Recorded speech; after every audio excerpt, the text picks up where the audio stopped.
ജിജീഷിലേക്ക് പോകാം. ജിജീഷ്, ഹൈക്കോടതി പുതിയ ജഡ്ജി നിയമനം നടത്തിയിട്ടും സർക്കാർ വിജ്ഞാപനം ഇറങ്ങാത്തതിനാൽ കൊച്ചിയിലെ CBI കോടതി 2 കേസുകൾ കെട്ടിക്കിടക്കുകയാണ്. സെക്രട്ടേറിയറ്റിലെ ചുവപ്പ് നാടകളിൽ നീതിപീഠവും കുരുങ്ങിയിരിക്കുന്ന സ്ഥിതിയാണ്.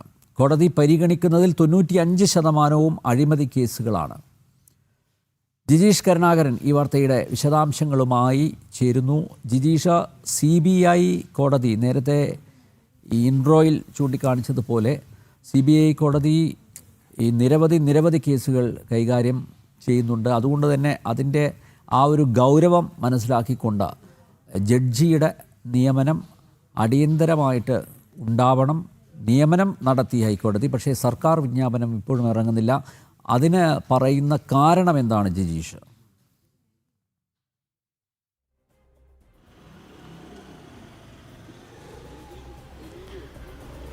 ആൽനമ്പ്യാർ, അത് തന്നെയാണ് ഏറ്റവും പ്രധാനം. കാരണം ഈ ഒരു ചുവപ്പ് നാടയിൽ എന്തും ചുവപ്പ് നാടയിൽ കൊടുക്കുന്ന ഒരു സർക്കാർ സംവിധാനങ്ങൾ അത് നീതിപീഠത്തിൻ്റെ കാര്യത്തിലും ആവർത്തിക്കുന്നു എന്നത് തന്നെയാണ്. കാരണം ഇവിടെ കലൂരിൽ 3 CBI കോടതികളാണുള്ളത്. CBI 1, 2, 3 എന്ന 3 കോടതികളുണ്ട് CBI കേസുകൾ പരിഗണിക്കുന്നത്. അതിലൊന്ന് ദേശീയ അന്വേഷണ ഏജൻസിയുടെ കേസുകൾ പരിഗണിക്കുന്നതാണ്.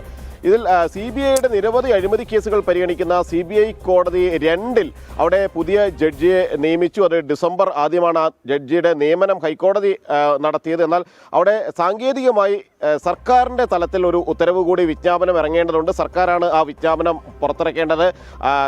ഭാഗ്യവശാൽ NIA പോലുള്ള ജഡ്ജിമാർ, NIA കോടതികളിൽ ജഡ്ജിമാരെ നിയമിക്കുമ്പോൾ അവിടെ കേന്ദ്ര സർക്കാരാണ് ആ വിജ്ഞാപനം പുറത്തിറക്കേണ്ടത്. അവിടെ യാതൊരു കാലതാമസവും ഇല്ലാതെ അത്തരം നടപടികൾ കേന്ദ്ര സർക്കാർ പൂർത്തിയാക്കാറുമുണ്ട്.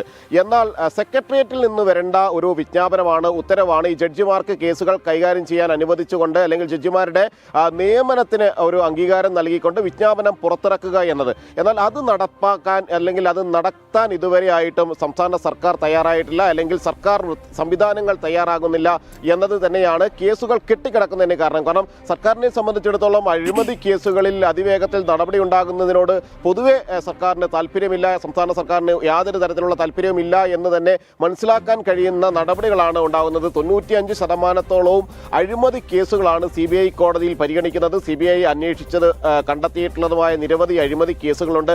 അതിൽ ചെറുതും വലുതുമായ കേസുകളുണ്ട്. പൊതുമേഖലാ സ്ഥാപനങ്ങളുമായി ബന്ധപ്പെട്ട് ഉള്ളതടക്കമുള്ള കേസുകളുണ്ട്. അതിനിടയിലാണ് 5%, ചെറിയൊരു ശതമാനമാണ് ഇത്തരത്തിൽ ക്രൈമുമായി ബന്ധപ്പെട്ട കേസുകൾ അന്വേഷിക്കുന്നത്. അതിൽ തന്നെ ഫസൽ വധക്കേസ്, CPMന്റെ പ്രധാനപ്പെട്ട നേതാക്കൾ, കണ്ണൂരിലെ പ്രധാന നേതാക്കൾ കാരായി രാജനും കാരായി ചന്ദ്രശേഖരനും അടക്കം ഉൾപ്പെട്ട കേസുകളുണ്ട്. അവിടെയെല്ലാമാണ് ഇത്തരത്തിൽ കേസുകൾ പരിഗണിക്കാനോ അതിലൊരു ഉത്തരവ് പുറപ്പെടുവിക്കാനോ വിസ്താരം നടത്താനോ പോലും കഴിയാത്ത വിധത്തിൽ കോടതിയെ വരിഞ്ഞിട്ട് മുറക്കുകയാണ് സർക്കാരിന്റെ ഈ വിജ്ഞാപനം പുറപ്പെടുവിക്കാത്ത നടപടി എന്ന് പറയുന്നത്. ശരി ജിജീഷ്, വിവരങ്ങൾ വ്യക്തമാണ്. എന്തായാലും ഈ ചുവപ്പ് നാടയ്ക്കുള്ളിൽ ആ ഫയലുകളൊക്കെ പൊടിയടിച്ചിങ്ങനെ ശ്വാസം മുട്ടി കിടക്കുകയാണ്. വലിയ അനാസ്ഥയാണ് ജിജീഷ് എന്തായാലും ഇപ്പോൾ പുറത്തു കൊണ്ടുവരുന്നത്. ഓർക്കുകയാണ് മുഖ്യമന്ത്രി പദവി ഏറ്റെടുത്ത ശേഷം പിണറായി വിജയൻ പറഞ്ഞത്, അതായത് ഓരോ ഫയലിലും ഓരോ ജീവിതമുള്ളതാണ്. ഇപ്പോൾ നോക്കൂ, CBI ജഡ്ജിയുടെ നിയമനം കഴിഞ്ഞു, പക്ഷേ സർക്കാർ വിജ്ഞാപനം ഇറങ്ങിയിട്ടില്ല. എന്തുകൊണ്ടാണ് അത്? അപ്പോൾ അത് ഒരു ഗൗരവതരമായിട്ടുള്ള വിഷയമാണ്. എന്തുകൊണ്ട് സർക്കാർ വിജ്ഞാപനം ഇറക്കുന്നില്ല എന്നുള്ളതാണ്. മറ്റൊരു കാര്യം ശ്രദ്ധിച്ചോ, അന്ന് അദ്ദേഹം പറഞ്ഞ ആ വാചകങ്ങൾ ഞാനടക്കമുള്ള മാധ്യമപ്രവർത്തകർ വലിയ രീതിയിൽ ആഘോഷമാക്കിയിരുന്നു. അന്ന് വലിയ ഖരഘോഷങ്ങളോടെ സ്വീകരിച്ച അതേ മറ്റ് മാധ്യമങ്ങളൊന്നും ഈ വാർത്തകൾ റിപ്പോർട്ട് ചെയ്യുന്നില്ല എന്നതും ആശ്ചര്യകരമാണ്.